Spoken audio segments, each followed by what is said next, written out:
Okay, now the first question that I'm going to take is one that I'm going to ask you guys to brace yourselves for. It might be a question you've never heard on the campaign trail before, and it is foreshadowed by the fact that the gentleman asking the question is wearing a t-shirt that says, "I love my foreskin." Therefore, your name, sir? I'm Glenn. Glenn, your question for the candidates. Hi there, candidates. My name is Glenn Callender, and I'm the founder of the Canadian Foreskin Awareness Project, Canada's newest pro-foreskin advocacy group. Infant circumcision in this country has declined sharply because most parents and doctors today know that it is unnecessary, harmful, and unethical to cut healthy body parts off of children. And I know many grown men who are angry that they were circumcised as children. They feel the most sensitive part of their penis was amputated without medical necessity or consent. Now, our criminal code in this country protects girls under the age of 18 from unnecessary genital cutting or amputation, but does not protect boys or intersex children, which really violates our constitutional right to equal protection under the law. And my question to the candidates is, will you stand up for the equal right of all children in this country to intact genitals? Thank you. And that is one that you did not expect when you woke up this morning.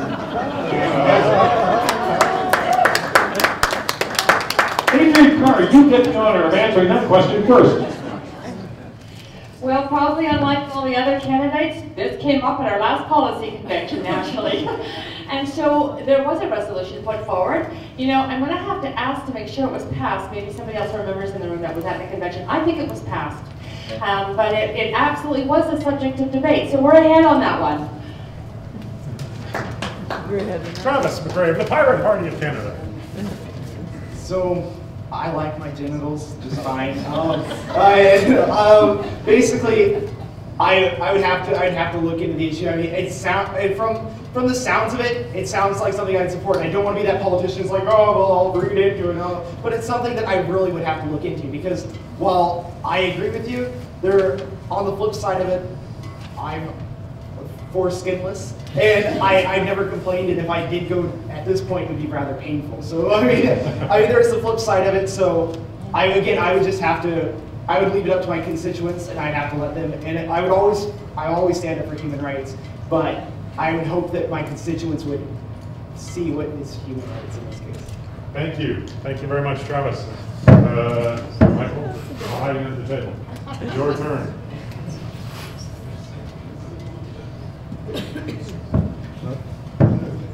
My view on this is that basic health standards should be protected, basic human rights,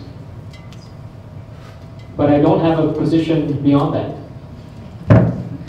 Yeah, I think this is what they call inventing policy on the fly.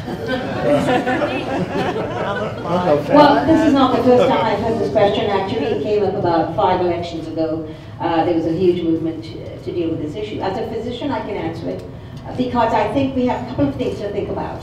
There are certain religions that demand this as part of their religious observation.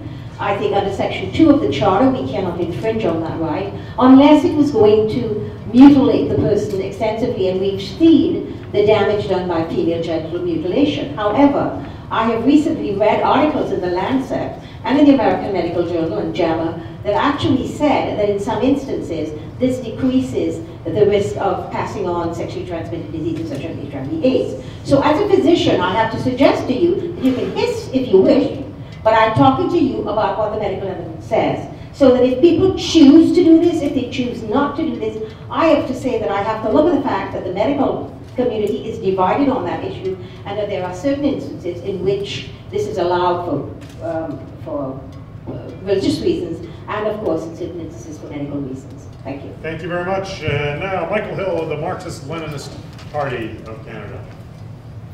Well, this issue right here is there's been some controversy about it in terms of health benefits and the like. One thing that does strike me, however, is that when it's done on infants right there, that there's no anesthetic that's used. And so obviously there's a lot of pain which would be involved right there to that end. I would be opposed to that sort of thing. I don't know what the real medical benefits overall would be long term, but suffice it to say that personally speaking, I have a little bit of, I have some reservations about it. Thank you. Thank you very much. And finally, we have Karen Shillington of the New Democratic Party. All right, well, I'm reasonably sure the NDP doesn't have a position on this particular issue, but Glenn and I have argued about this at length in previous times. It's no longer covered by the Canada Health Act routine, so I mean, that's, I think, one of the major reasons why it's not being done as often anymore. So I think that's the way it should be. I think it's a choice. It's a cultural practice that's important to people, that it's very much a part of their culture. And I sure don't want the state telling me what I'm supposed to do with my children at that level. Thanks very much. Thank you. I think a round of applause for the candidates for handling that question. Okay, our next question from the audience. And sir, what is your name? Zan. My name is Zan. Originally I am Iranian. My question is that about the question that you said about the uprising democracy in the Middle East. Everybody knows that through history, Iran has been the most important country in the Middle East, and the whole movement, in fact, is originated in Iran. My question, and it is heart of Middle East, my precise question is that, first of all, do you support Iranian government or not? If not, why? And if yes, what is your alternative for that? Thank you. Thank you. So the question is, do you or do you not support the Iranian government? Why or why not? I'll tell you what, this time I think I'll start with Hay. Thank you. No, I do not support the current Iranian regime. It has denied human rights, it has tortured, it has killed, it stones women to death in the public place. It is absolutely contravened every single piece of human rights, including allowing people to vote. It is based on religious extremism, and I do not support it for all of those reasons. I personally have been involved in getting young gay Iranians into this country because if they are found to be gay, they are hanged. So we have to talk about this violation of every imaginable human right by a regime that is despotic, that is extremist. Thank you. Michael Hill of the Marxist Lenin. Yes, we do not believe in interference in the internal affairs of any country. If you look at history of what has happened in Iran, it has been interfered with back in the 1950s. Case in point, the U.S. installed a regime, the Shah of Iran, and that regime right there was a puppet of the U.S. imperialism. And what we're seeing today in Iran is where you have outside powers, specifically the U.S., interfering in their affairs. For what specific reason? The resources of Iran, the oil that is produced there. That's the whole question that we're facing right now. And in any event, we believe in non-interference. Okay. Karen Shillington of the New Democratic Party. All right, well, I don't pretend to be an expert on Iran, frankly. I hear what the media tells me, and I know that starting with the Shah and then the fundamentalist revolution, and then we have what seems to be a dictator there now denying human rights. So I'm not in favor of the government of Iran, but again, you know, echoing Mr. Hill has just said, you know, non-interference. If there's any way, you know, through non-violent ways of trying to push a country towards freedom, who would be against that?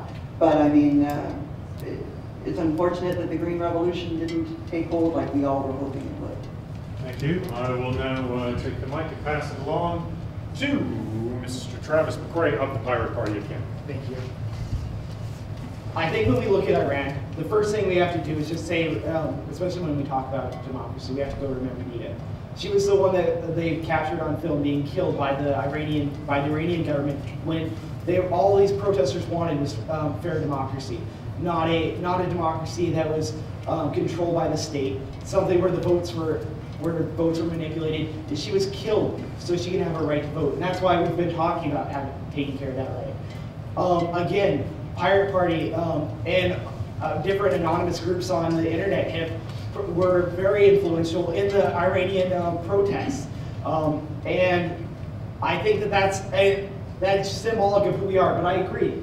Canada as a whole, Canada as a country, should not be involved in other countries. We fight so much for our own sovereignty, we have no place to say that we can step in anyone else's. But if we want to if citizens of Canada want to give Iranians free internet access, support Tor, a great project that it helps for making free access to internet, then we should, as Canada, allow citizens to make sure that there's a free and open internet so we can have free democracy. Thank you. Adrian Carr of the Green Party of Canada.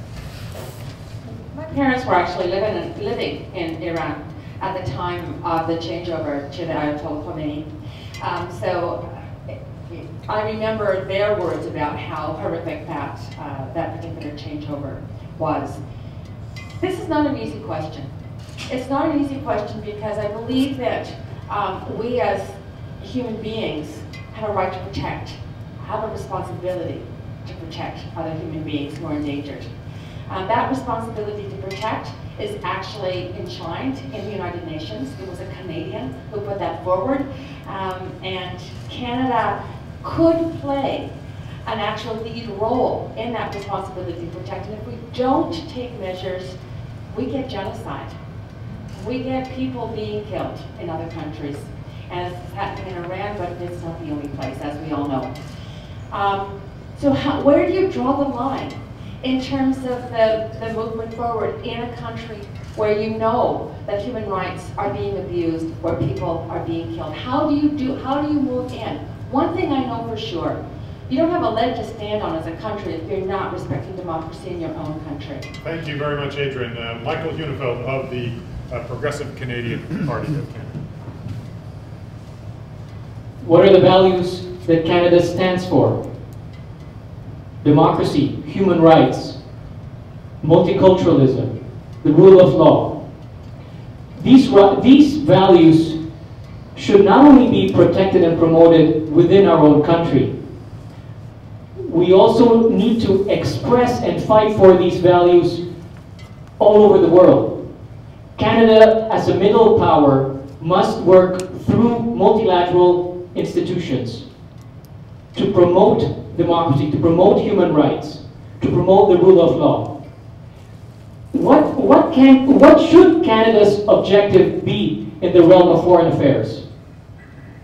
In my view, it is this: to strengthen international law so that might does not make right around the world.